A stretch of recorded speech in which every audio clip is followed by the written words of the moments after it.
Testando.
Testando o som.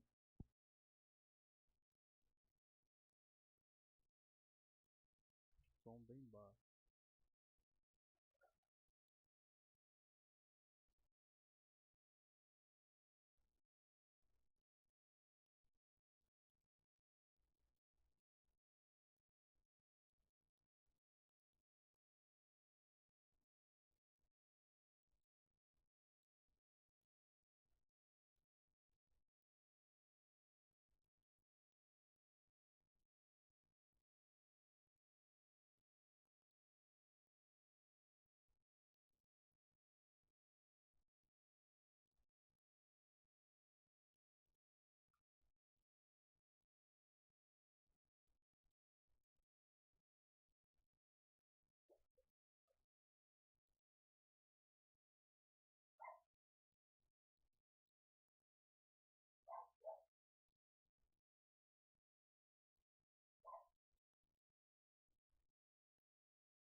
because I wanted to put him down here, but it's basically right.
This is the story of a man named Stanley. Stanley worked for a company in a big building where he was employee number 427. Employee number 427's job was simple. He sat at his desk in room 427 and he pushed buttons on a keyboard. Orders came to him through a monitor on his desk, telling him what buttons to push, how long to push them, and in what order.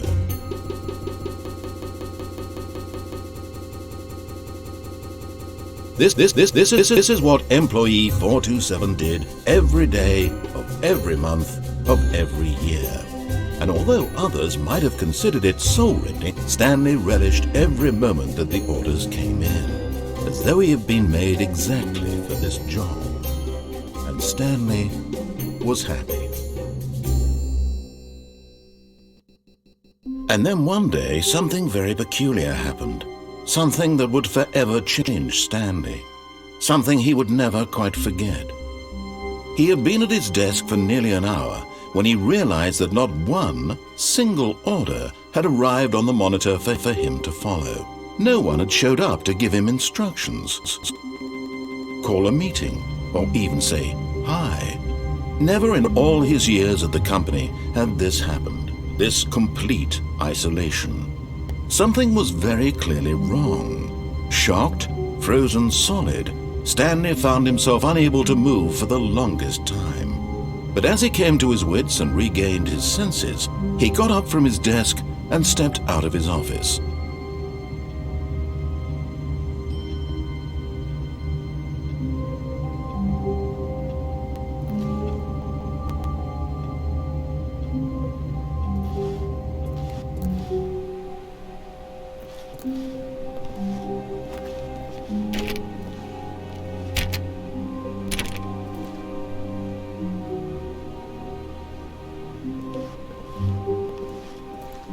All of his co-workers were gone. What could it mean? Stanley decided to go to the meeting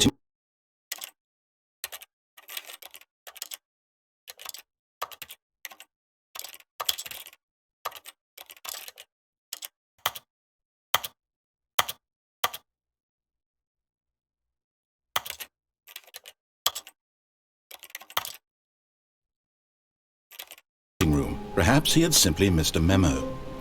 No matter how hard Stanley looked, he couldn't find a trace of his co-workers.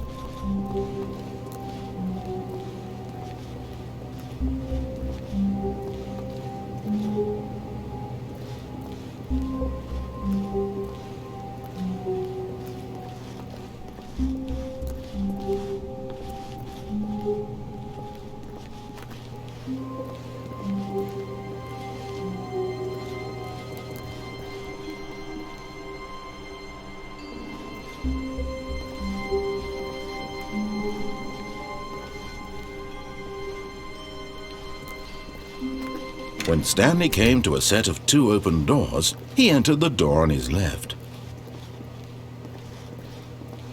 This was not the correct way to the meeting room, and Stanley knew it perfectly well.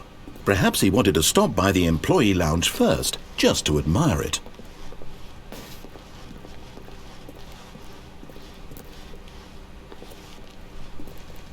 Ah, yes, truly a room worth admiring. It had really been worth the detour after all, just to spend a few moments here in this immaculate. But eager to get back to business, Stanley took the first open door on his left.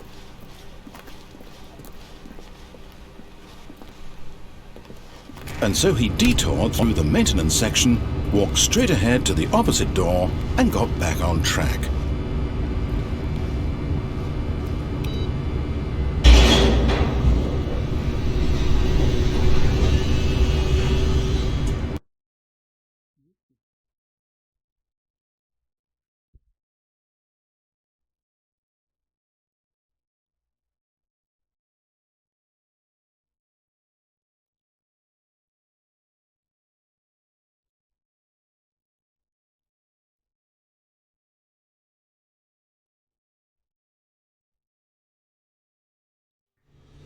But Stanley didn't want to go back to the office.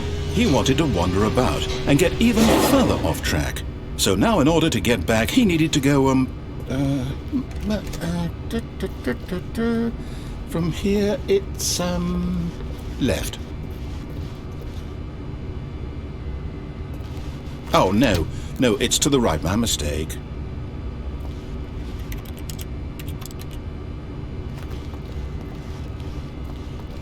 No, not the right. Why would I have ever said it was to the right? What was I thinking? It's clearly... Oh dear, would you hold on for a minute, please? Now, let's see. We went down right, left, down, left, right. Yep, okay, yes. I've got it now. This story is absolutely, definitely this way.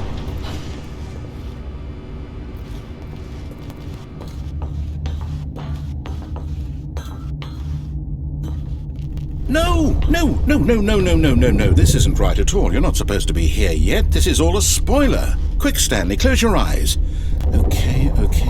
We just have to get back to, oh, who am I kidding?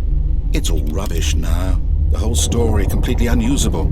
How about, rather than waste my time trying to salvage this nonsense, we'll just restart the game from the beginning. And this time, suppose we don't wander so far off track, Okay, from the top.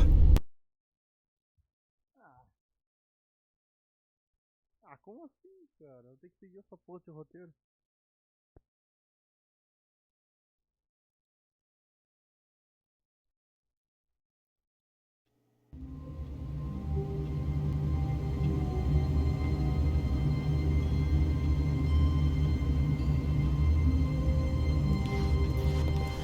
All of his co-workers were gone.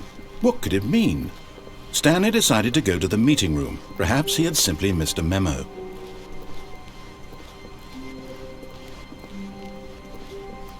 When Stanley... Wait, what? No, I restarted. I swear I definitely restarted the game over, completely fresh. Everything should be... Oh, did something change? Stanley, did you change anything when we were back in that room with all the monitors? Did you move the story somewhere or...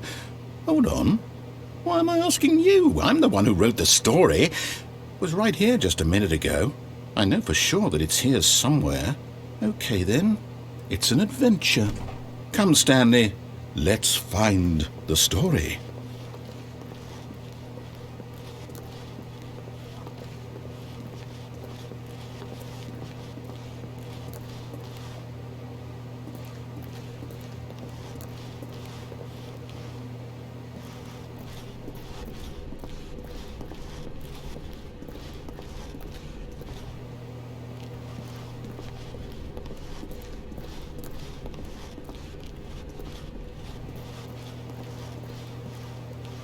I'll say it. This is the worst adventure I've ever been on. I can promise you there definitely was a story here before. Do we need to restart the game again? Well, I find it unlikely that we'll ever progress by starting over and over again, but it's got to be better than this. Okay, let's give it a shot. Why not? Ai, meu Deus. O jogo reiniciou de novo.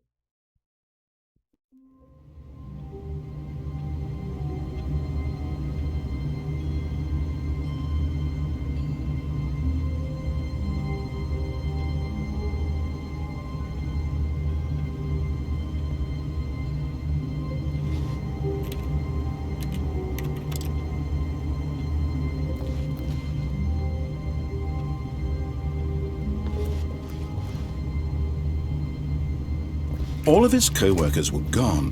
What could it mean? Stanley decided to go to the meeting room. Perhaps he had simply missed a memo.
Okay, yep, it's worse.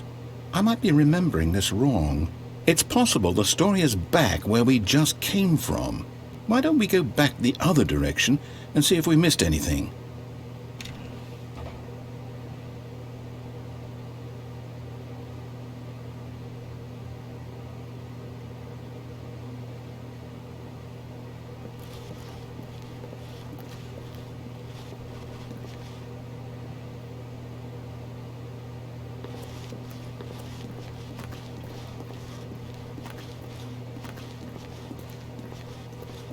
Aha! I knew we'd missed something. The story. Here it comes. No, wait, never mind. Not the story. Okay, let's head back the other way and retrace our steps.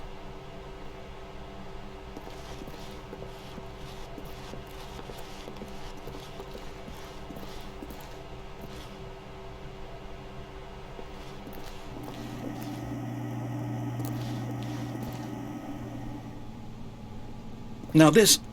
well, I'll be honest, I don't recognize this place at all. Is this the story? I don't think so.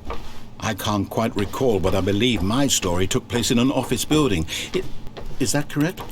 Do you remember, Stanley? Well, do you know what?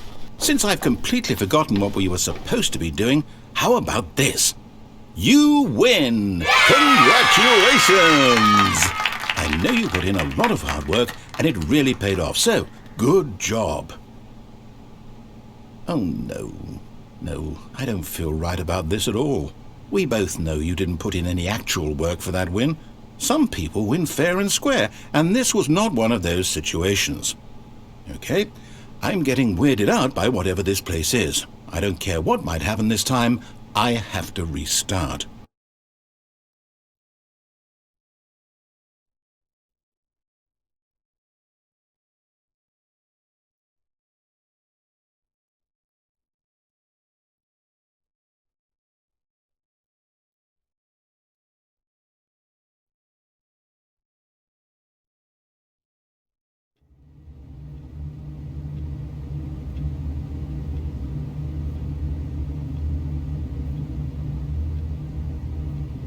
All right, I've got a solution. This time, to make sure we don't get lost, I've employed the help of the Stanley Parable Adventure Line. Just follow the line. How simple is that?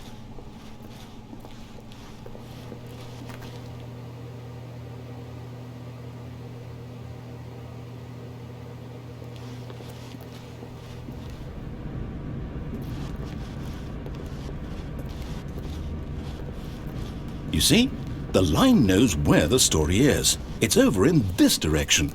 Onward, Stanley, to destiny. Though, here's a thought. Wouldn't wherever we end up be our destination, even if there's no story there? Or to put it another way, is the story of no destination still a story? Simply by the act of moving forward, are we implying a journey such that a destination is inevitably conjured into being via the very manifestation of the nature of life itself? Okay, Stanley, I need to follow this train of thought for a minute. Just stick with me. Now, we can both agree that the nature of existence is in fact a byproduct of one's subjective experience of that existence, right? Okay. Now, if my experience of your existence rests inside of your subjective experience of this office, is this office in fact the skeleton of my own relative experiential mental subjective construct? Whoa. Hang on. That got a bit weird back there. Well, I'd like to apologize. Not sure where I was going with all that. You know what? I think what we need right now is a bit of music to lighten the mood.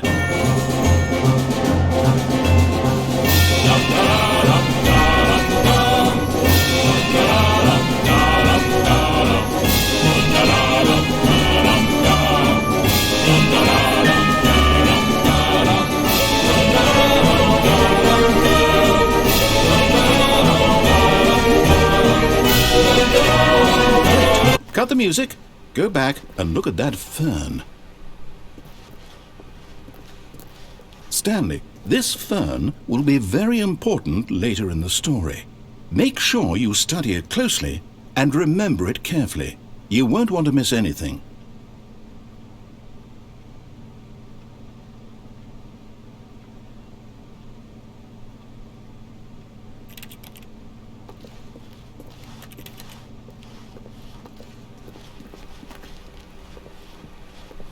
Wait, what? We're back at the office? No. Line, you do know we're looking for the Stanley Parable, right? The story? Is any of this ringing a bell? Oh, no, not again, Line. How could you have done this to us? And after we trusted you, after everything we've been through, you... Oh, I can't take this anymore. To hell with it. Restart.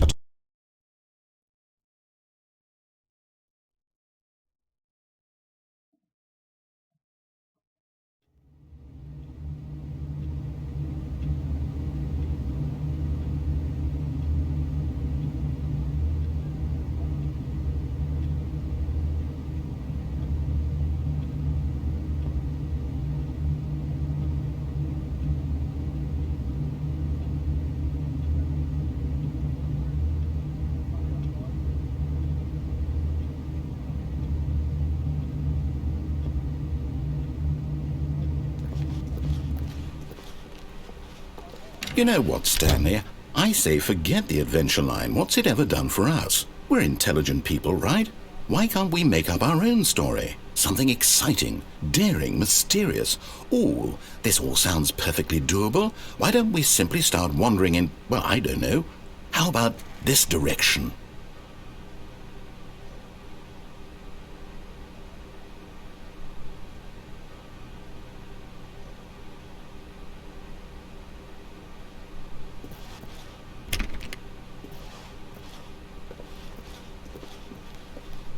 Now, yes, this is exciting. Just me and Stanley forging a new path, a new story. Well, it could be anything.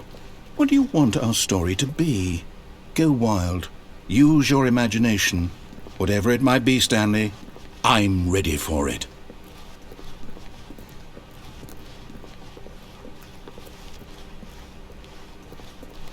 Oh, no, not you again. Stanley, I'd also like to veto the line from having any role in our awesome new story. No lines or monitor rooms. Just don't acknowledge it, and we should be fine.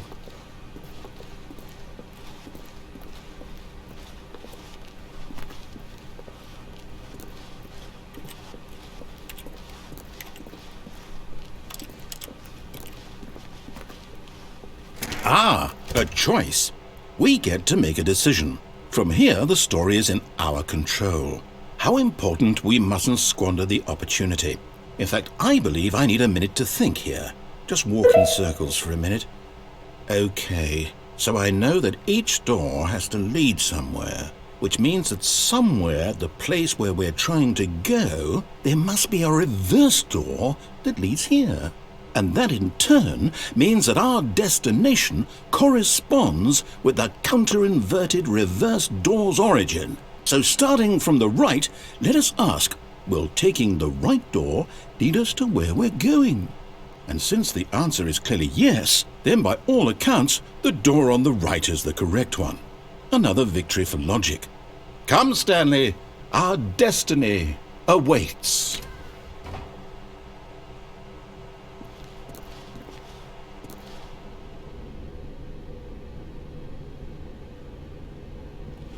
Oh, hold up, what's this?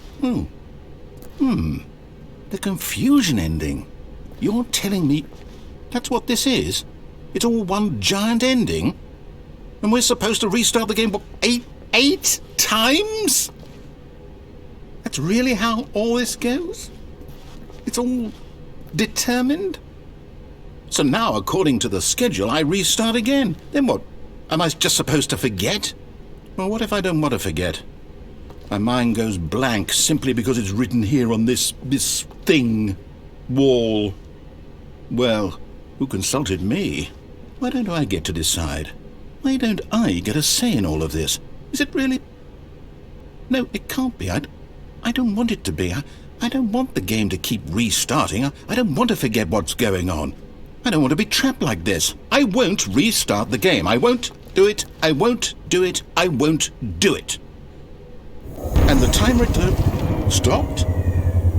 Does that mean, did we do it? Did we break the cycle? The, whatever it is that made this schedule? How would we even know? Will someone come for us? Will something happen? So, okay. I guess now we just wait, you know. I suppose in some way that this is a kind of story, wouldn't you agree? I'm not quite sure if we're in the destination or the journey, though they're always saying that life is about the journey and not the destination, so I hope that's where we are right now. We'll find out, won't we? Eventually. Well, in the meantime, if you do happen to have a... Reiniciou sozinho.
All of his co-workers were gone. What could it mean? Stanley decided to go to the meeting room. Perhaps he had simply missed a memo.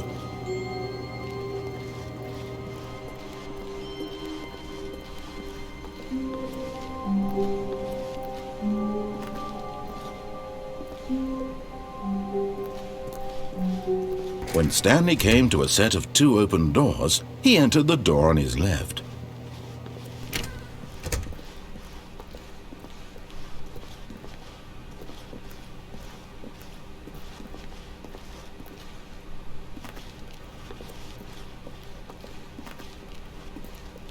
Yet there was not a single person here either.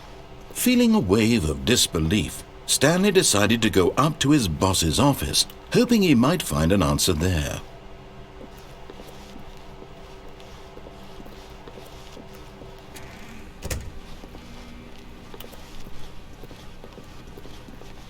Coming to a staircase, Stanley walked upstairs to his boss's office.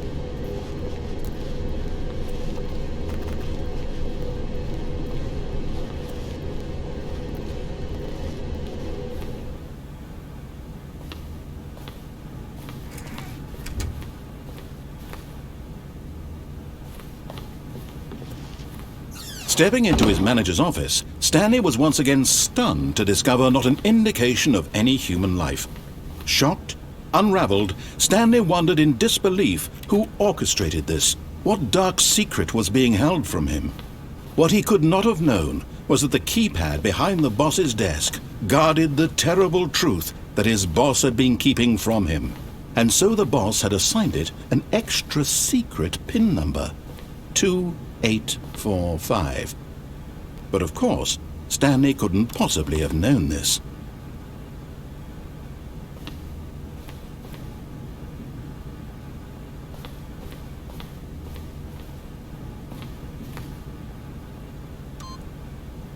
Stanley just sat around twiddling his thumbs. Yet incredibly, by simply pushing random buttons on the keypad, Stanley happened to input the correct code by sheer luck. Amazing. He stepped into the newly opened passageway.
Descending deeper into the building, Stanley realized he felt a bit peculiar.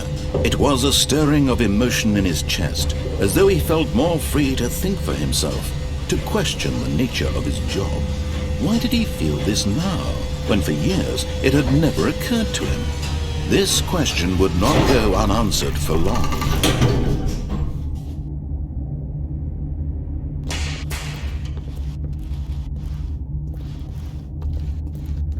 Stanley walked straight ahead through the large door that read Mind Control Facility.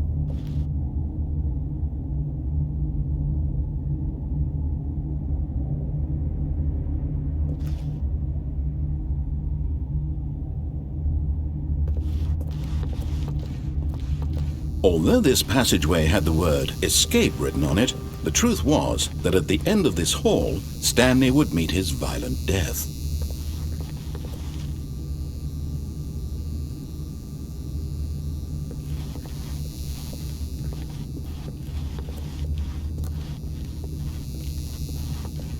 The door behind him was not shut. Stanley still had every opportunity to turn around and get back on track.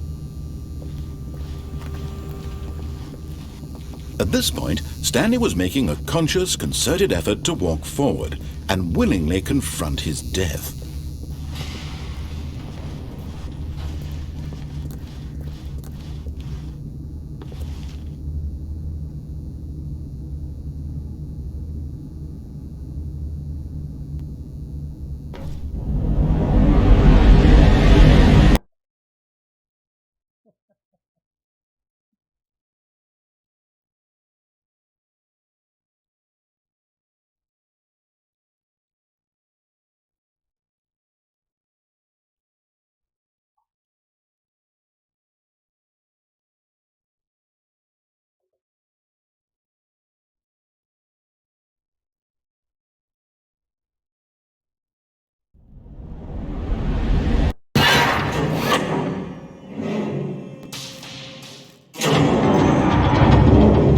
As the machine whirred into motion and Stanley was inched closer and closer to his demise, he reflected that his life had been of no consequence whatsoever.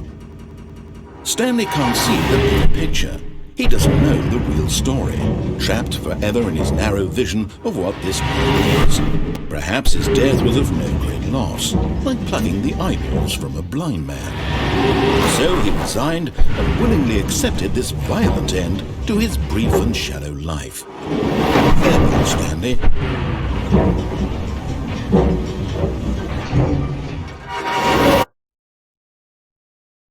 "Farewell, Stanley," cried the narrator, as Stanley was led helplessly into the enormous metal jaws. In a single visceral instant, Stanley was obliterated as the machine crushed every bone in his body, killing him instantly.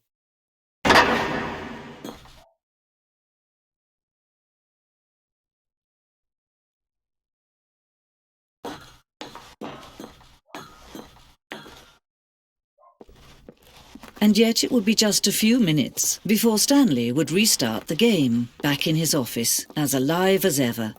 What exactly did the narrator think he was going to accomplish?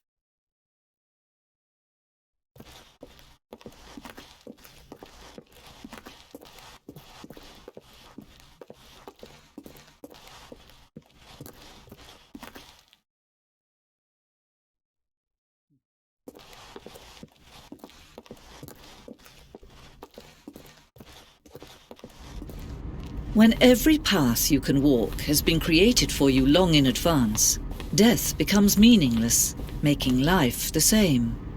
Do you see now? Do you see that Stanley was already dead from the moment he hit start?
stop all his button pushing.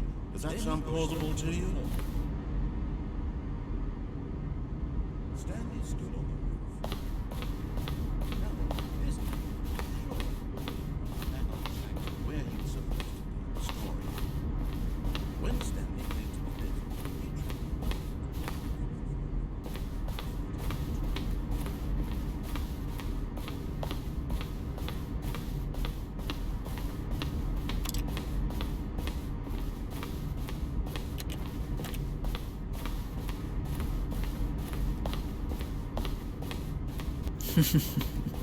Oh, look at these two. How they wish to destroy one another.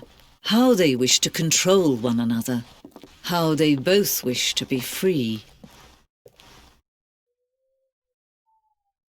Can you see? Can you see how much they need one another? No, perhaps not.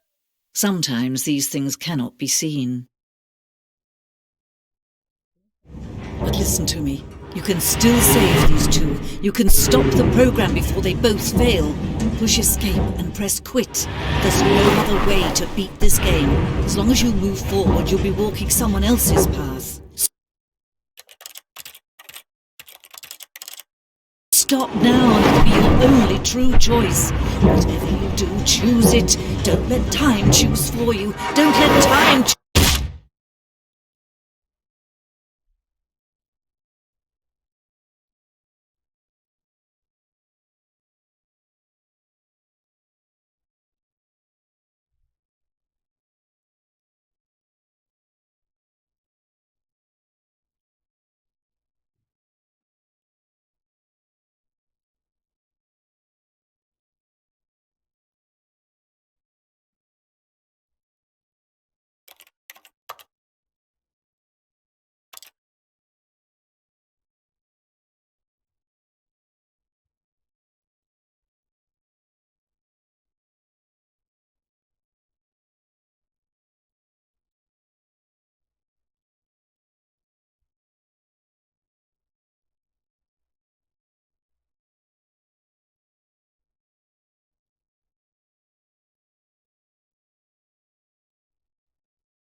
All of his co-workers were gone.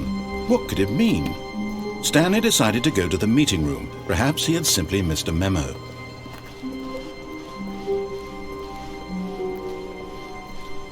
When Stanley came to a set of 2 open doors, he entered the door on his left.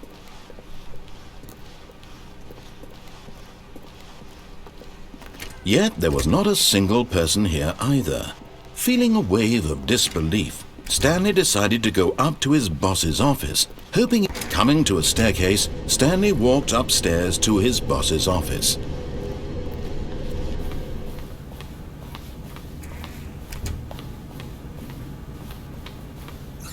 Stepping into his manager's office, Stanley was once again stunned to discover not an indication of any human life. What could it mean? Stanley wondered aloud to nobody. He began wildly tearing through papers on the boss's desk, pulling books off the shelf, looking behind paintings, desperate for clues to his situation. But his attention was caught by a keypad behind the boss's desk. What could its purpose be? In fact, this keypad guarded the terrible secret that lay buried below his feet, and so the boss had assigned it an extra secret PIN number.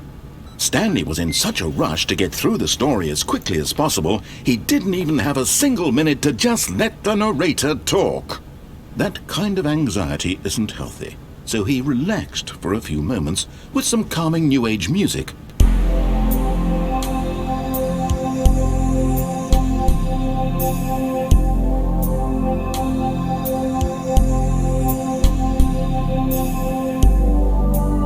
Feeling soothed and rejuvenated, Stanley calmly walked forward into the opened passageway.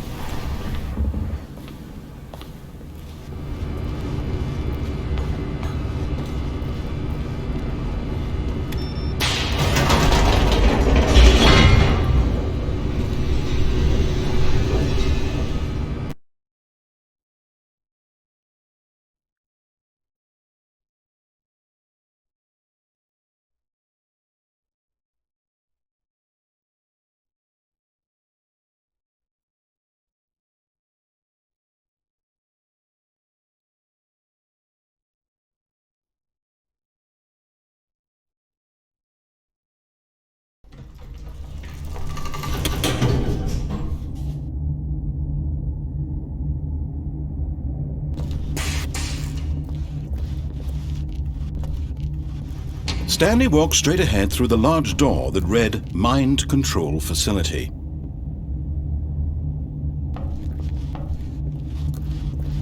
Although this passageway had the word escape written on it, the truth was that at the end of this hall, Stanley would meet his violent death.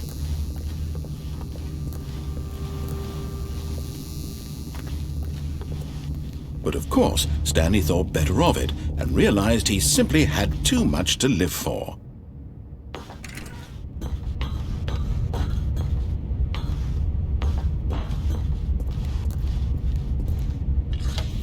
The lights rose on an enormous room packed with television screens. What horrible secret did this place hold? Stanley thought to himself. Did he have the strength to find out?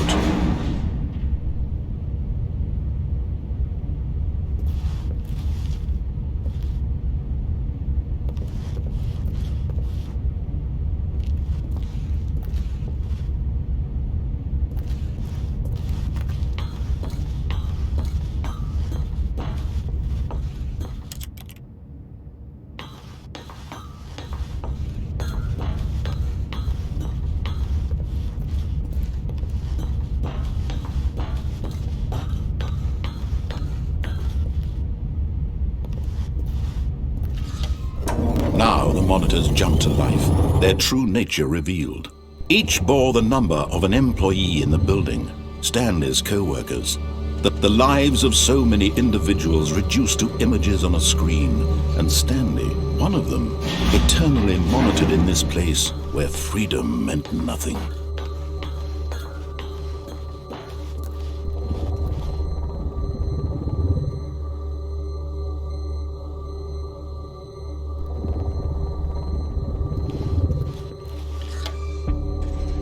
This mind control facility, it was too horrible to believe. It couldn't be true. Had Stanley really been under someone's control all this time? Was this the only reason he was happy with his boring job? That his emotions had been manipulated to accept it blindly?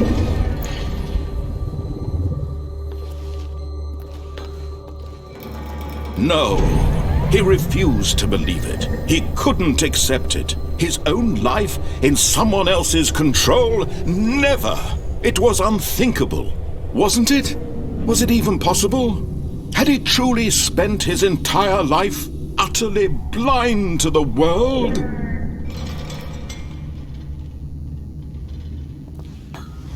But here was the proof. The heart of the operation. Controls labeled with emotions. Happy, or sad, or content. Walking, eating, working, all of it monitored and commanded from this very place.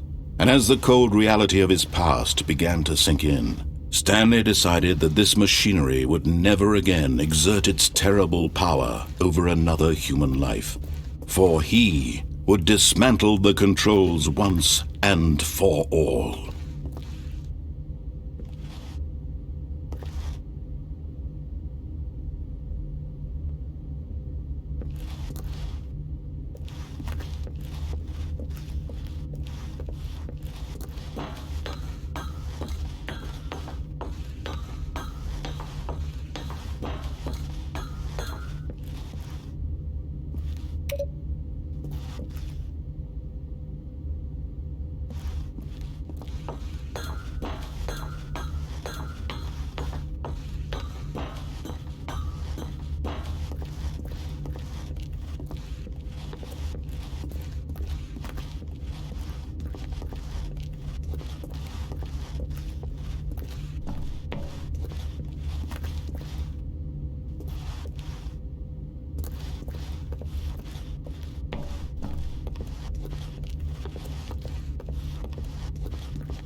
And when at last he found the source of the room's power, he knew it was his duty, his obligation, to put an end to this horrible place and to everything it stood for.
blackness and a rising chill of uncertainty.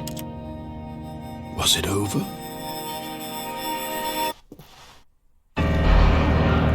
Yes!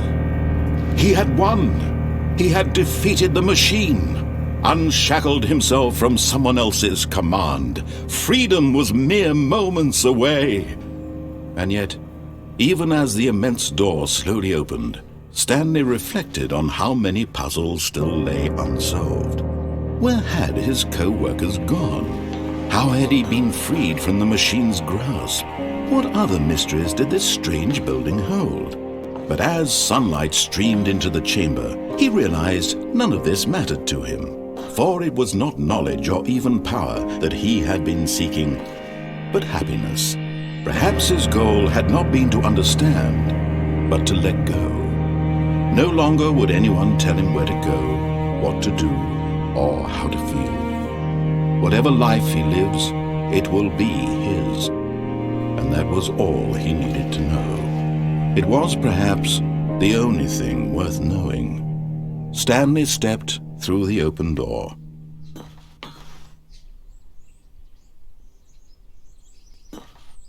Stanley felt the cool breeze upon his skin, the feeling of liberation, the immense possibility of the new path before him. This was exactly the way, right now, that things were meant to happen. And Stanley was happy.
All of his co-workers were gone. What could it mean? Stanley decided to go to the meeting room. Perhaps he had simply missed a memo.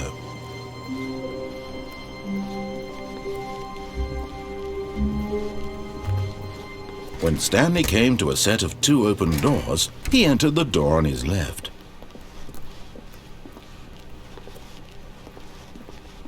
Yet there was not a single person here either. Feeling a wave of disbelief, Stanley decided to go up to his boss's office. Coming to a staircase, Stanley walked upstairs to his boss's office. But Stanley just couldn't do it. He considered the possibility of facing his boss. Admitting he had left his post during work hours, he might be fired for that. And in such a competitive economy, why had he taken that risk? All because he believed everyone had vanished? His boss would think he was crazy. And then something occurred to Stanley. Maybe, he thought to himself, maybe I am crazy. All of my co-workers blinking mysteriously out of existence in a single moment for no reason at all. None of it made any logical sense. And as Stanley pondered this, he began to make other strange observations. For example, why couldn't he see his feet when he looked down? Why did doors close automatically behind him wherever he went? And for that matter, these rooms were starting to look pretty familiar. Were they simply repeating? No, Stanley said to himself, this is all too strange. This can't be real. And at last, he came to the conclusion that had been on the tip of his tongue. He just hadn't found the words for it. I'm dreaming, he yelled. This is all a dream. Oh, what a relief Stanley felt to have finally found an answer, an explanation. His co-workers weren't actually gone. He wasn't going to lose his job. He wasn't crazy after all. And he thought to himself, I suppose I'll wake up soon. I'll have to go back to my boring real-life job pushing buttons. I may as well enjoy this while I'm still lucid. So he imagined himself flying and began to gently float above the ground. Then he imagined himself soaring through space on a magical starfield, and it too appeared. It was so much fun, and Stanley marveled that he had still not woken up. How was he remaining so lucid? And then perhaps the strangest question of them all entered Stanley's head. One he was amazed he hadn't asked himself sooner. Why is there a voice in my head dictating everything that I'm doing and thinking?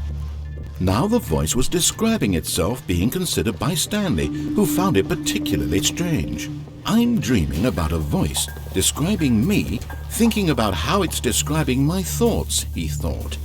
And while he thought it all very odd and wondered if this voice spoke to all people in their dreams, the truth was that, of course, this was not a dream.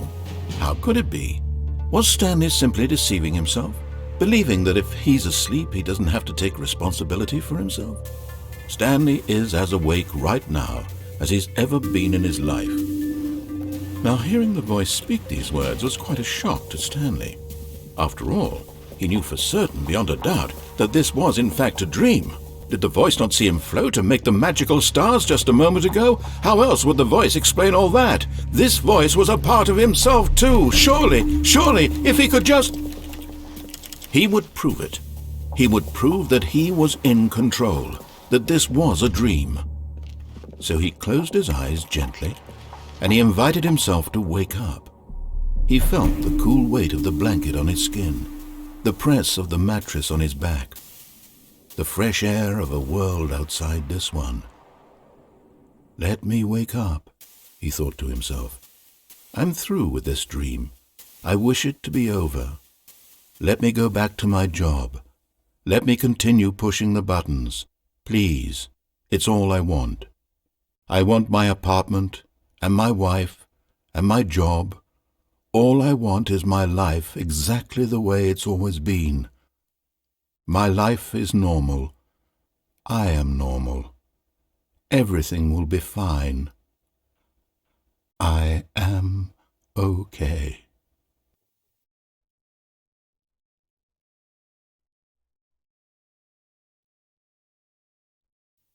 Stanley began screaming. Please, someone, wake me up. My name is Stanley. I have a boss. I have an office. I am real. Please, just someone tell me I am real. I must be real. I must be. Can anyone hear my voice? Who am I? Who am I? And everything went black.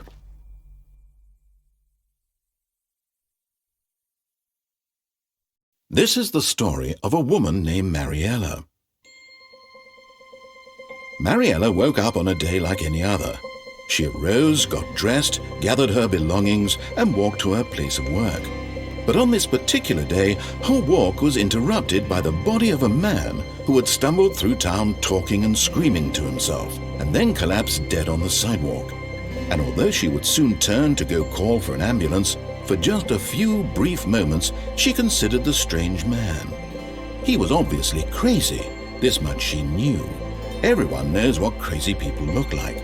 And in that moment, she thought to herself how lucky she was to be normal. I am sane. I am in control of my mind. I know what is real and what isn't. It was comforting to think this, and in a certain way, seeing this man made her feel better.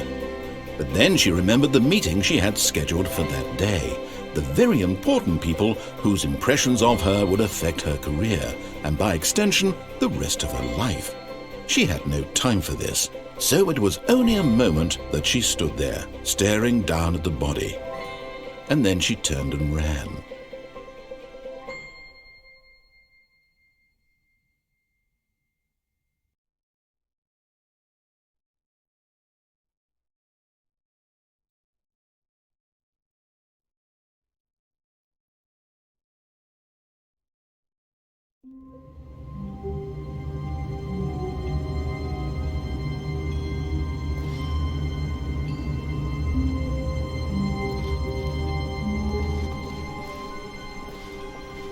Wait, Stanley thought to himself. Am I sure that the orders stopped coming in? How is that possible? They never stopped. Surely I was mistaken.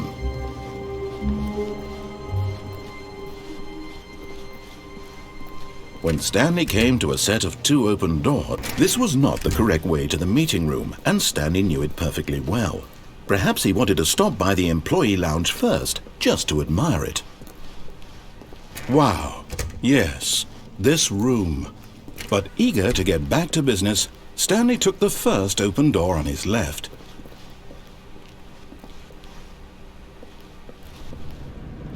Stanley was so bad at following directions, it's incredible he wasn't fired years ago.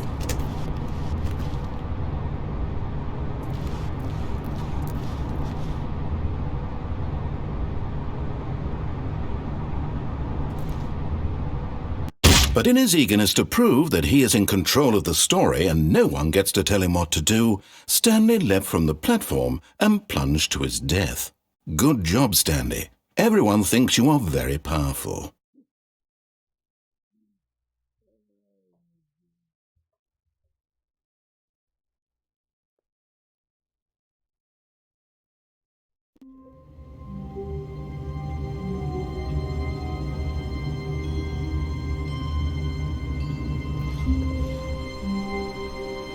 All of his co-workers were gone.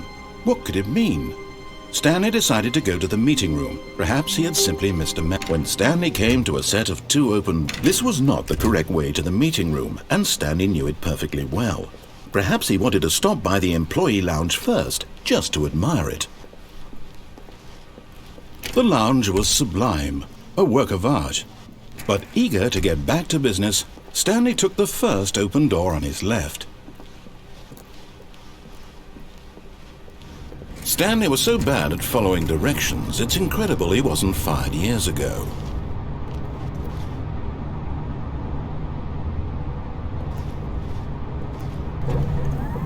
Look, Stanley, I think perhaps we've gotten off on the wrong foot here. I'm not your enemy, really I'm not. I realize that investing your trust in someone else can be difficult, but the fact is that the story has been about nothing but you all this time. There's someone you've been neglecting, Stanley. Someone you've forgotten about. What? Really? I was in the middle of something. Do you have zero consideration for others? Are you that convinced that I want something bad to happen to you? Why, I don't know how to convince you of this, but I really do want to help you, to show you something beautiful. Look, let me prove it. Let me prove that I'm on your side. Give me a chance. Now listen carefully, this is important. Stanley walked through the red door.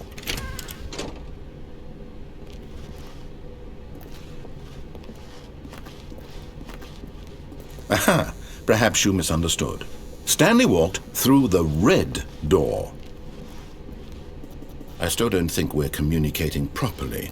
Stanley walked through the red door. All right, fine, go ahead, Stanley. You want to know so badly what's out there? You want to find out what lies at the end of this road you've chosen? Well, don't let me stop you. You see, there's nothing here. I haven't even finished building this section of the map, because you were never supposed to be here in the first place. Broken rooms, exposed developer textures. Is this what you had wanted? Was it worth ruining the entire story I had written out specifically for you? Do you not think I put a lot of time into that? Because I did. And in the end, it was all for nothing, because this is what you wanted to see. Help me here, Stanley. Help elucidate these strange and unknowable desires of yours. What would have made this game better? What did you want to see? Vehicles? Skill trees? Work with me. You've given me absolutely nothing so far. Tell you what, let me take a stab in the dark at a new design, and you can give me some feedback. There we go. A third option. This already feels leaps ahead of where we were before. Go ahead, Stanley. Take it for a spin. Okay, I'm going to stop you there. Now, tell me about your experience with this new version. Would you say that the game benefited from allowing you more choices? Feel free to be honest. I'm looking for some real critical feedback here. Aha! You see, I knew I was onto something. Where do these flashes of inspiration come from? How did I know the game needed a third door? Well, It's instinct mostly, a calling in your gut. I really couldn't say where the idea came from, except that I felt it in my soul. You can't teach that, Stanley. Don't even try. Here, based on the data from your previous playthrough, I've compiled a new version. And to be perfectly candid, I think I've knocked it out of the park with this one. Let's take a look.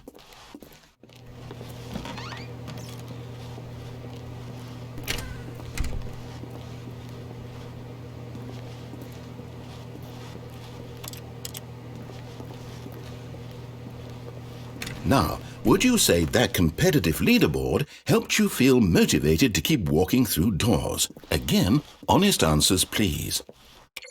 Hey, I nearly forgot. I've got a prototype of a new game I've been working on, and now would be a lovely opportunity to give it some playtesting.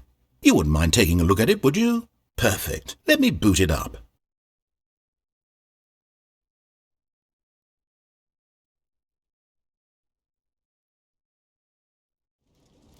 In this game, the baby crawls left towards danger. You click the button to move him back to the right, and if he reaches the fire, you fail. It's a very meaningful game, all about the desperation and tedium of endlessly confronting the demands of family life. I think the art world will really take notice. But of course, the message of the game only becomes clear once you've been playing it for about 4 hours. So why don't you give it 4 hours of play to make sure it's effective? Be sure to keep notes on your experience.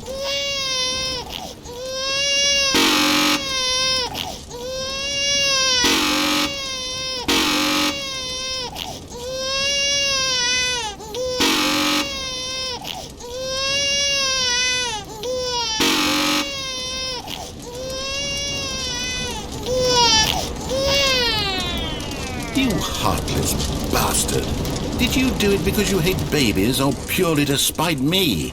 Because if it's the latter, well, I don't know what to do. I'm completely out of ideas. I can't think of a single thing that might improve the experience for me. I'm not even going to try. I'm out, I'm done. It's over.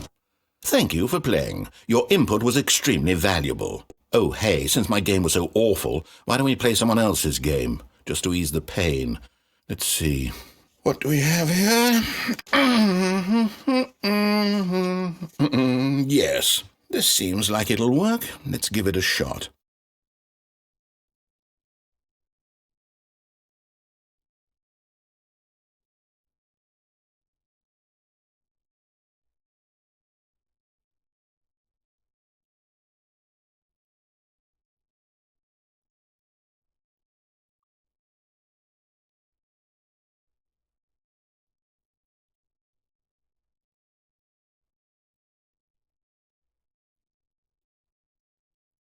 Well, Stanley, is this any better?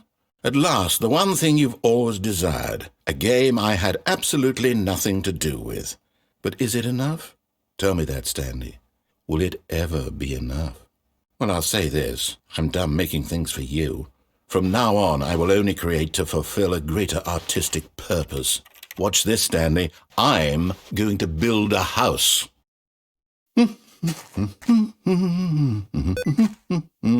This will go here, no, here, and then...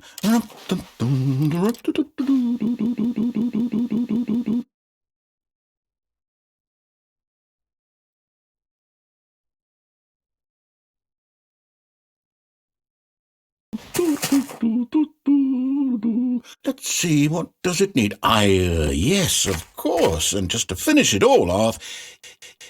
Yes, it's complete. I made this, Stanley. Look at it. Gaze upon my work of art and feel ashamed at your own inadequacy. Ah, but you've only seen it from the outside. You've only gotten half the experience. Please, step inside and make yourself comfortable.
I can't wait to tell this story to my co-workers, Stanley thought. How amusing they'll find it. Oh, won't we all just laugh and laugh at the time I thought everyone had gone missing. When Stanley came to a set of 2 open, this was not the correct way to the meeting room, and Stanley knew it perfectly well. Perhaps he wanted to stop by the employee lounge first, just to admire it. Standing now in this incredible room, Stanley for the first, but eager to get back to business, Stanley took the first open door on his left. Stanley was so bad at following directions, it's incredible he wasn't fired years ago.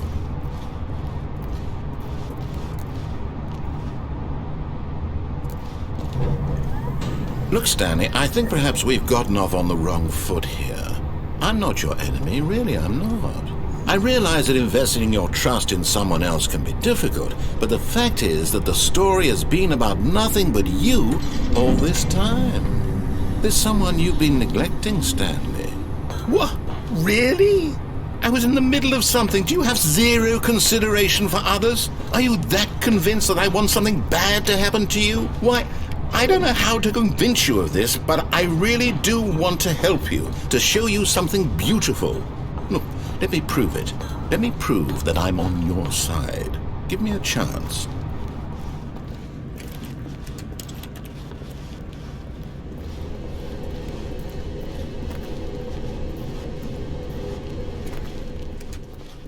Now listen carefully, this is important. Stanley walked through the red door. Oh, thank God you are willing to listen to me. Do you see that I really have wanted you to be happy all this time? The problem is all these choices. The two of us always trying to get somewhere that isn't here. Running and running and running, just the way you're doing right now. Don't you see that it's killing us, Stanley? I wanted to stop. We would both be so much happier if we just stopped. And I think I have a solution. Here, let me show you.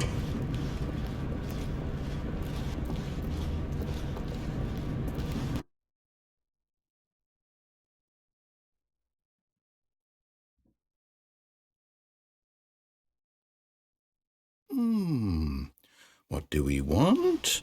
What are we looking for? Here. Yes. Oh, it's beautiful, isn't it? If we just stay right here, right in this moment with this place, Stanley, I think I feel happy. I actually feel happy.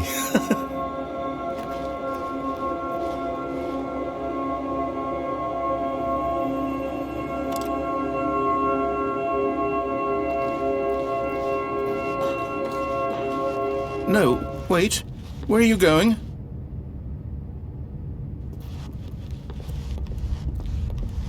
Oh no! Stay away from those stairs. If you hurt yourself, if you die, the game will reset. We'll lose all of this. Good, good. We can't be too safe. Promise me you won't go back there. Just stay here.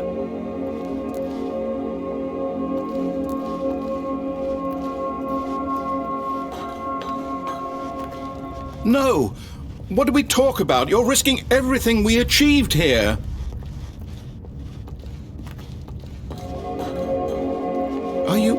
You are going to stay here, aren't you?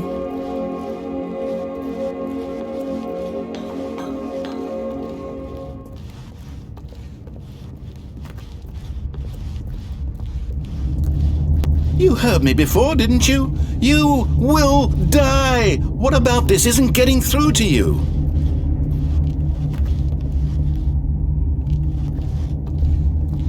Please, no, Stanley, let me stay here. Don't take this from me.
Please, Stanley, think... No!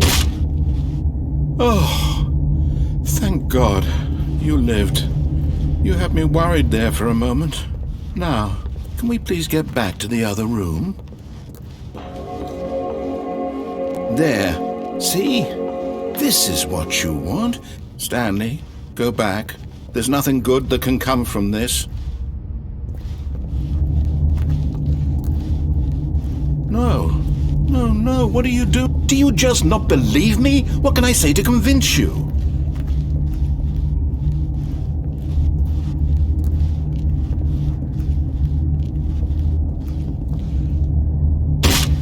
Stanley, let's go back to the other room. My God, is this really how much you dislike my game? That you'll throw yourself from this platform over and over to be rid of it? You are literally willing to kill yourself to keep me from being happy. Am I reading the situation correctly? Or maybe you're just getting a kick out of it. I don't know anymore. I just wanted us to get along. But I guess that was too much to ask. It looks like you wanted to make a choice after all. Well, this one is yours. Is it over? It's going to restart, isn't it? I'm going bing, bing, bing, bing, bing, bing, bing.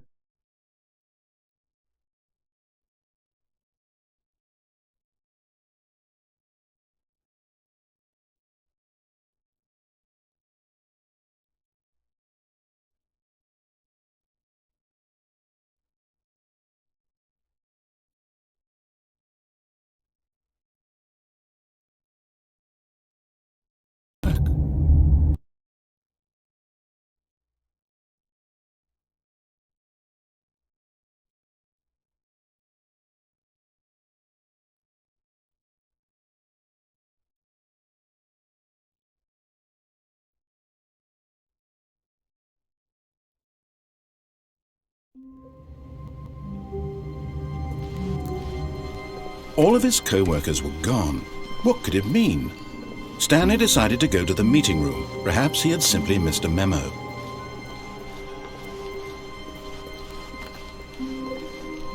When Stanley came to a set of 2 open... This was not the correct way to the meeting room, and Stanley knew it perfectly well. Perhaps he wanted to stop by the employee lounge first, just to admire it.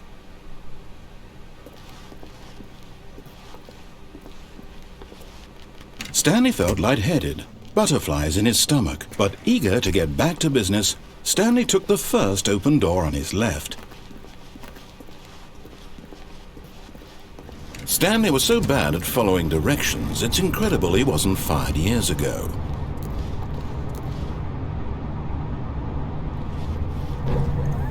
Look, Stanley, I think perhaps we've gotten off on the wrong foot here. I'm not your enemy, really, I'm not. I realize that investing your trust in someone else can be difficult, but the fact is that the story has been about nothing but you all this time. There's someone you've been neglecting, Stanley. Someone you've forgotten about. Please, stop trying to make every decision by yourself. Now, I'm not asking for me, I'm asking for her. This is it, Stanley. Your chance to redeem yourself, to put your work aside, to let her back into your life. She's been waiting. That's her, Stanley. You need to be the one to do this, to reach out to her.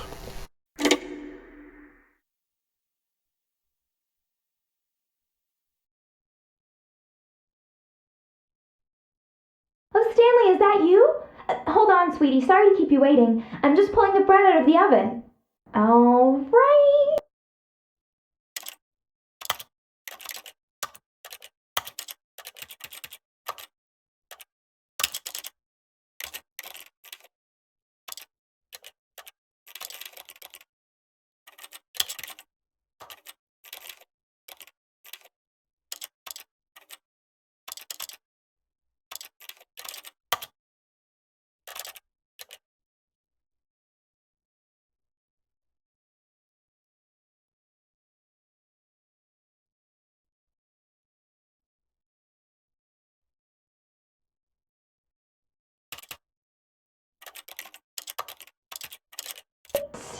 Okay, there we go.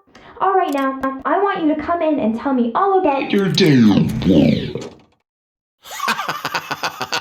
Gotcha! Oh, come on. Did you actually think you had a loving wife who'd want to commit their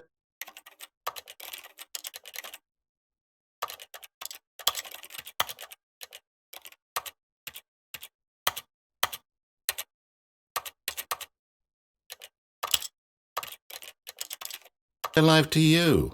I'm trying to make a point here, Stanley. I'm trying to get you to see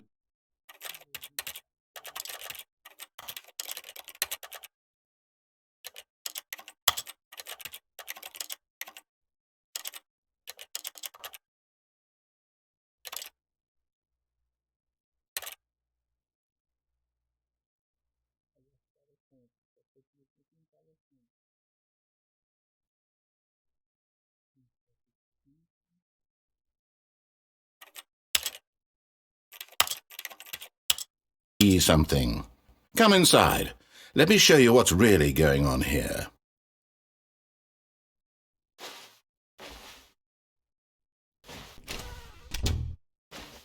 This is a very sad story about the death of a man named Stanley.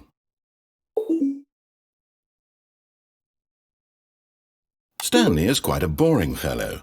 He has a job that demands nothing of him, and every button that he pushes is a reminder of the inconsequential nature of his existence. Look at him there, pushing buttons, doing exactly what he's told to do. Now he's pushing a button. Now he's eating lunch. Now he's going home. Now he's coming back to work. One might even feel sorry for him, except that he's chosen this life.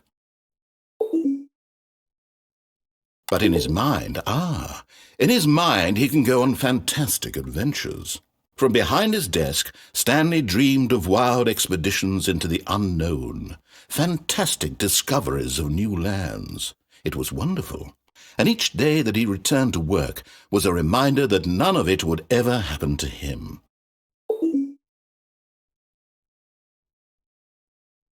And so he began to fantasize about his own job. First, he imagined that one day while at work, he stepped up from his desk to realize that all of his co-workers, his boss, everyone in the building had suddenly vanished off the face of the earth. The thought excited him terribly. So he went further. He imagined that he came to 2 open doors and that he could go through either. At last, choice. It barely even mattered what lay behind each door. The mere thought that his decisions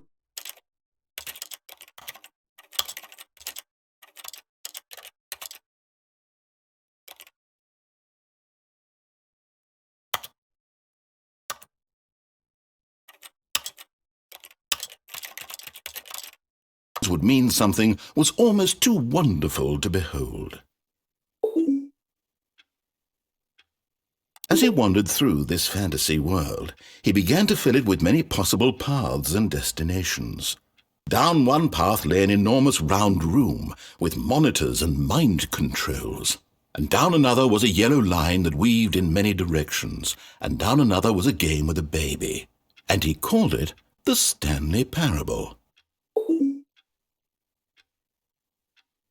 It was such a wonderful fantasy, and so in his head he relived it again, and then again, and again, over and over, wishing beyond hope that it would never end, that he might always feel this free. Surely there's an answer down some new path, mustn't there be? Perhaps if he played just one more time. But there is no answer. How could there possibly be? In reality, all he's doing is pushing the same buttons he always has. Nothing has changed. The longer he spends here, the more invested he gets, the more he forgets which life is the real one. And I'm trying to tell him this, that in this world he can never be anything but an observer, that as long as he remains here, he's slowly killing himself. But he won't listen to me. He won't stop. Here, watch this. Stanley, the next time the screen asks you to push a button, do not do it. You see? Can he just not hear me? How can I tell him in a way that he'll understand that every second he remains here, he's electing to kill himself? How can I get him to see what I see? How can I make him look at himself? I suppose I can't, not in the way I want him to. But I don't make the rules. I simply play to my intended purpose, the same as Stanley. We're not so different, I suppose. I'll try once more to convey all this to him. I'm compelled to. I must. Perhaps, well, maybe this time he'll see. Maybe this time. And I tried again, and Stanley pushed a button. And I tried again, and Stanley pushed a button. And I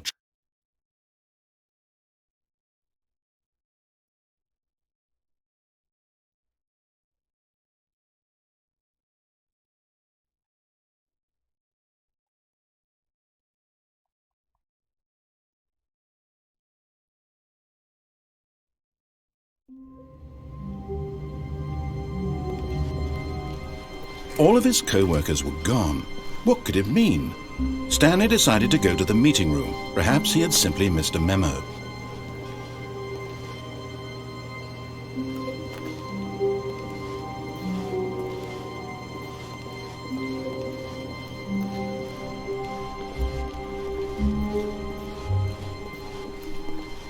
When Stanley came to a set of 2 open, this was not the correct way to the meeting room, and Stanley knew it perfectly well.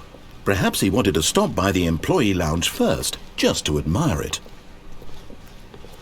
The lounge was grand, majestic, perhaps, but eager to get back to business, Stanley took the first open door on his left.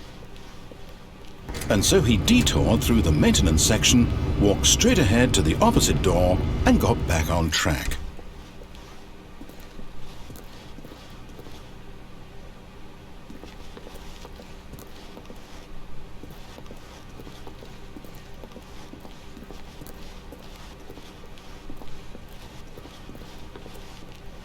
Yet there was not a single person here either. Feeling a wave of disbelief, Stanley decided to go up to his boss's office, hoping he might find an answer there. Coming to a staircase, Stanley walked upstairs to his boss's office.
Okay, I think we all know the drill by now. Blah, blah, blah. Dark secrets, the keypad, Stanley pushes some buttons. Oh, hey, look, it's a new passageway. Quelle surprise.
Stanley walked straight ahead through the large door that read Mind Control Facility.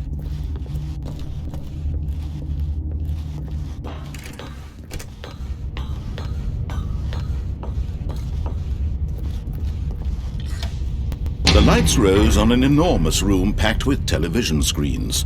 What horrible secret did this place hold? Stanley thought to himself. Did he have the strength to find out?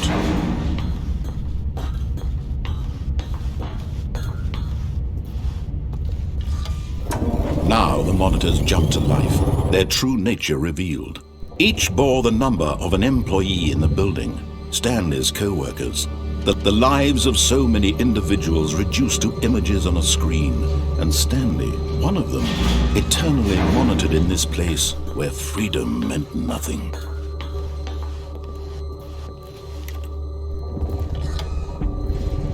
This mind control facility, it was too horrible to believe. It couldn't be true. Had Stanley really been under someone's control all this time? Was this the only reason he was happy with his boring job? That his emotions had been manipulated to accept it blindly?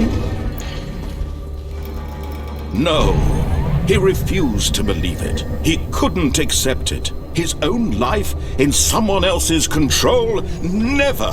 It was unthinkable. Wasn't it? Was it even possible?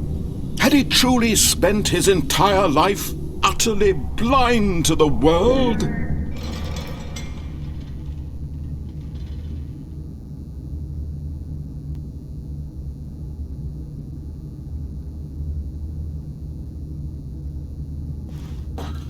But here was the proof, the heart of the operation. Controls labeled with emotions, happy or sad or content, walking, eating, working, all of it monitored and commanded from this very place. And as the cold reality of his past began to sink in, Stanley decided that this machinery would never... Oh, Stanley, you didn't just activate the controls, did you? After they kept you enslaved all these years, you go and you try to take control of the machine for yourself. Is that what you wanted? Control? Oh, Stanley, I applaud your effort, I really do. But you need to understand, there's only so much that machine can do. You were supposed to let it go, turn the controls off, and leave. If you want to throw my story off track, you're going to have to do much better than that. I'm afraid you don't have nearly the power you think you do. For example, and I believe you'll find this pertinent, Stanley suddenly realized he had just initiated the network's emergency detonation system. In the event that this machine is activated without proper DNA identification, nuclear detonators are set to explode, eliminating the entire complex. How long until detonation then? Let's say 2 minutes. Ah, now this is making things a little more fun, isn't it, Stanley?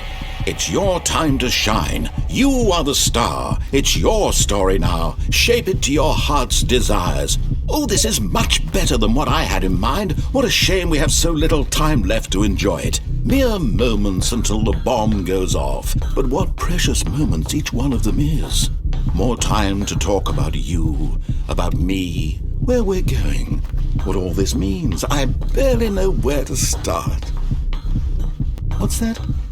You'd like to know where your co-workers are? A moment of solace before you're obliterated? All right, I'm in a good mood. You're going to die anyway. I'll tell you exactly what happened to them. I erased them. I turned off the machine. I set you free. Of course, that was merely in this instance of the story. Sometimes when I tell it, I simply let you sit there in your office forever, pushing buttons endlessly and then dying alone. Other times, I let the office sink into the ground, swallowing everyone inside, or I let it burn to a crisp. I have to say this, though, this version of events has been rather amusing. Watching you try to make sense of everything and take back the control wrested away from you, it's quite rich. I almost hate to see it go. But I'm sure whatever I come up with on the next go-around will be even better. My goodness, only 34 seconds left. But I'm enjoying this so much. You know what? To hell with it. I'm going to put some extra time on the clock. Why not? These are precious additional seconds, Stanley. Time doesn't grow on trees. Oh dear me, what's the matter, Stanley? Is it that you have no idea where you're going or what you're supposed to be doing right now? Or did you just assume when you saw that timer that something in this room was capable of turning it off? I mean, look at you. Running from button to button, screen to screen, clicking on every little thing in this room. These numbered buttons, no, these colored ones, or maybe this big red button, or this door. Everything, anything, something here will save me. Why would you think that, Stanley? That this video game can be beaten? Won? Solved? Do you have any idea what your purpose in this place is?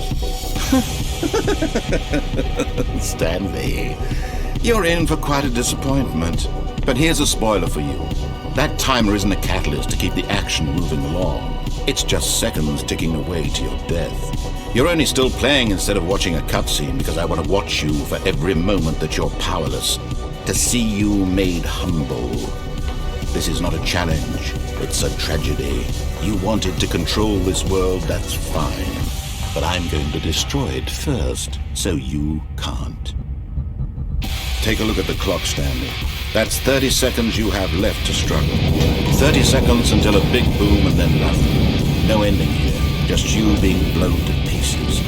Will you cling desperately to your frail life, or will you let it go peacefully? Another choice? Make it count. Or don't. It's all the same to me, all a part of the joke. And believe me, I will be laughing at every second of your inevitable life from the moment we fade in until the moment I say, happily ever after.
Good morning. Thank you for contacting the Future Happiness Foundation. We are confirming your shipment of 1,327 cardboard boxes to your place of work. Can you verify that this is correct? Excellent. Your order will arrive shortly. Thank you again for contacting the Future Happiness Foundation.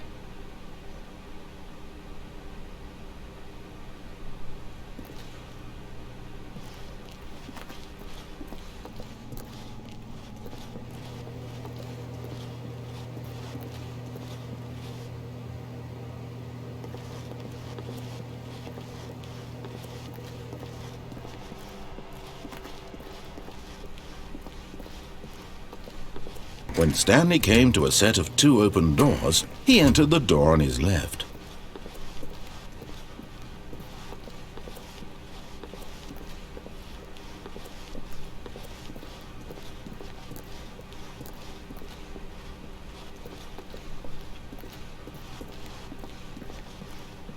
Yet there was not a single person here either. Feeling a wave of disbelief, Stanley decided to go up to his boss's office, hoping he might find an answer there.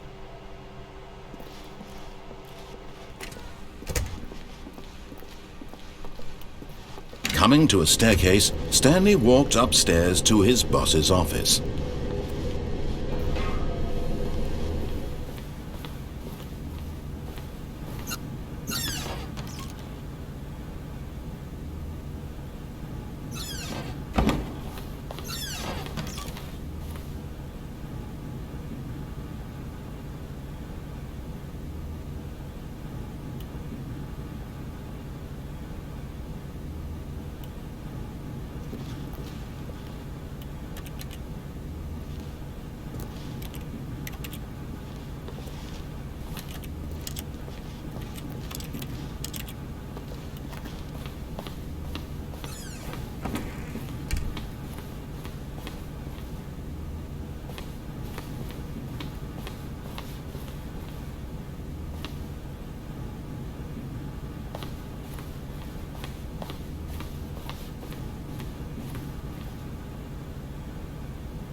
Here's the door, just go.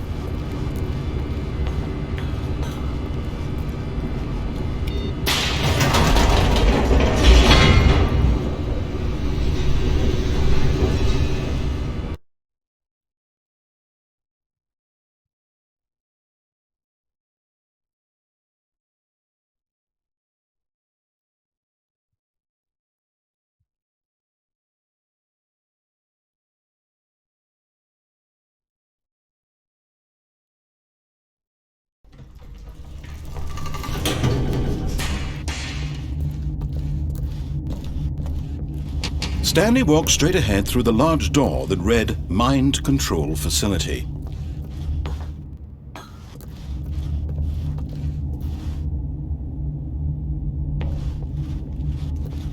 Although this passageway had the word Escape written on it, the truth was that at the end of this hall, Stanley would meet his violent death. The door behind him was not shut.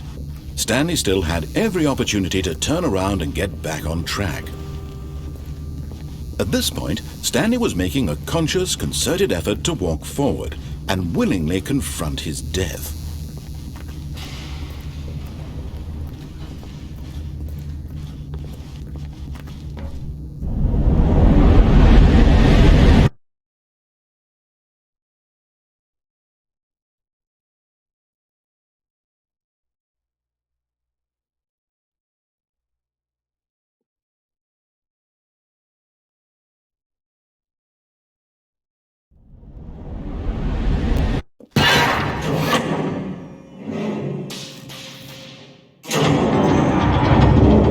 As the machine whirred into motion and Stanley was inched closer and closer to his demise, he reflected that his life had been of no consequence whatsoever. Stanley can't see the bigger picture. He doesn't know the real story, trapped forever in his narrow vision of what this world is. Perhaps his death was of no great loss, like plucking the eyeballs from a blind man. So he resigned and willingly accepted this violent end to his brief and shallow life. There goes Stanley.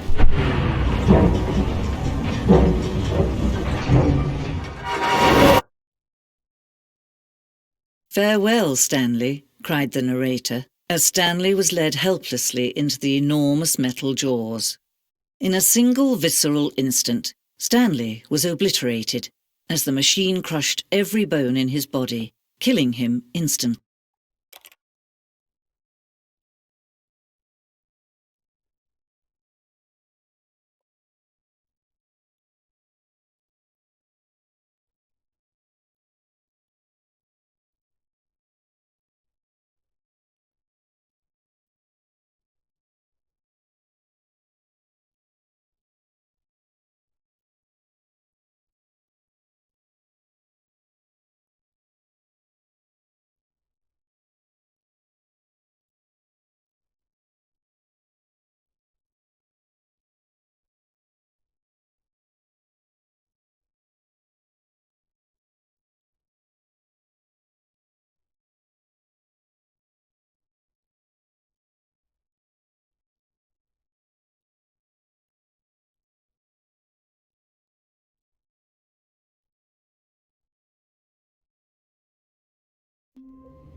When Stanley came to a set of 2 open doors, he entered the door on his left.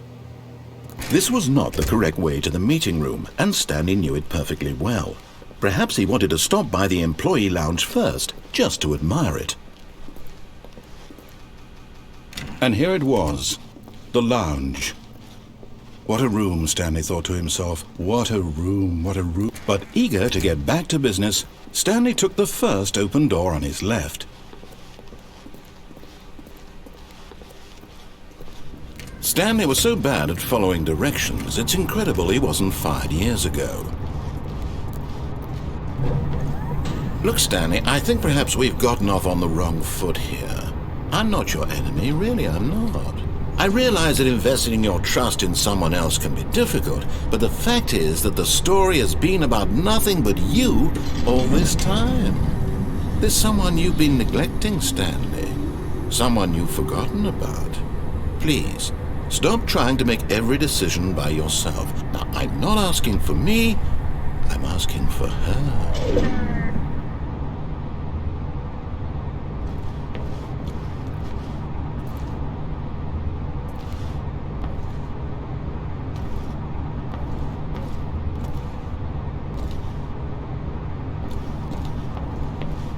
This is it, Stanley. Your chance to redeem yourself, to put your work aside, to let her back into your life. She's been waiting.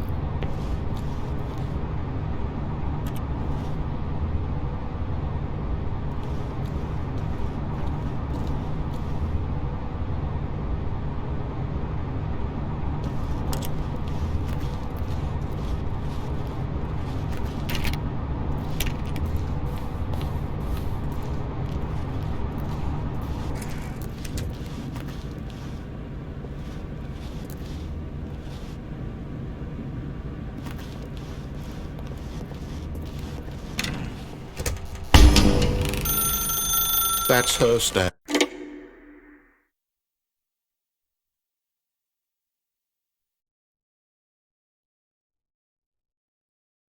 Oh, Stanley, is that you? Hold on, sweetie. Sorry to keep you waiting. I'm just pulling the bread out of the oven. All right. Okay, there we go. All right, now, I want you to come in and tell me all about your day. Gotcha! Oh, come on. Did you actually think you had a loving wife who'd want to commit their life to you? I'm trying to make a point here, Stanley. I'm trying to get you to see something. Come inside. Let me show you what's really going on here.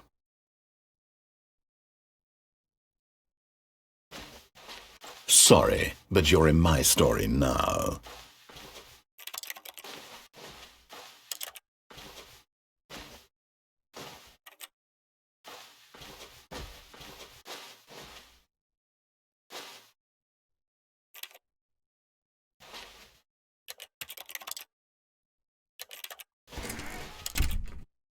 This is a very sad story about the death of a man named Stanley.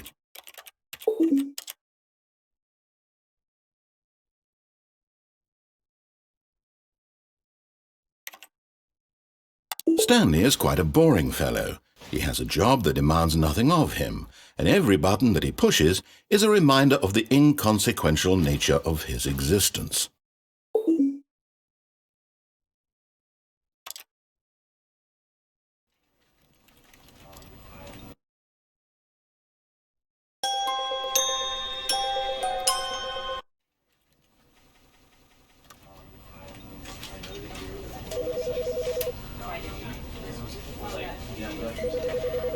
You know, because I wanted to put him down here better. Basically, right. And with that example.